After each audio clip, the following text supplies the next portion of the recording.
ከብርሃን ጋር ስትነጻጸር ትገኛለች። በእጅና ሳለች ሁሉንም ታድሳለች። በየትውልዱ በጻድቃን ሰውነት ትፋለሳለች። ከከበረ ዕንቁ እርሷ ትበልጣለች። ክብርም ሁሉ መጠኗ አይደለም። ምክር እውቀትም አላት፣ ጽድቅ አእምሮም አላት።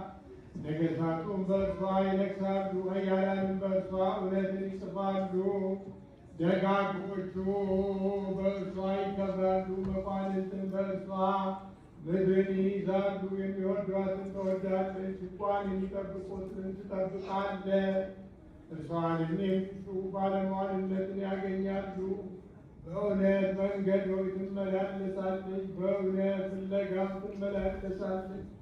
ለሚያውቋት ሰዎች ብዕልን ትሰጣቸው ዘንድ መዝገባቸውንም ተድላን ትመላ ዘንድ ሁሉን የሚያውቅ እርሱ ያውቃታል። ሁሉ የሚረዳ እርሱ ጎዳናዋን አሳመረ።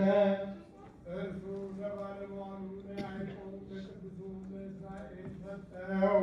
ከዚህ በኋላ በምድር ላይ ታየች፣ እንደ ሰው ተመላለሰች። እነሆ ቤት ሠራች፣ ካህናትን አቆመ።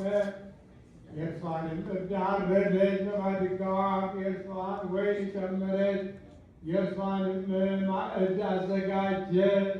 በአንጎቿን ላከች። በረጅም ስብከት ሰነፍ የሆነ ሰው ወደ እኔ ይምጣ እያለች እውቀት ያነሳቸውንም ትጠራለች። ኑ የኔን ርስት ብሉ፣ የኔ ወይን ጠጡ፣ ስንፍናንም ትታችሁ ኑሩ እያለች። ጥበብ ግን መድኃኒታችን ነው። በሥጋውም በመሥዋዕትነት ያዳነ፣ በደሙም ፈሳሽነት የተወዳጀን፣ በመንግሥቱም የመረጠን ለዘላለሙ።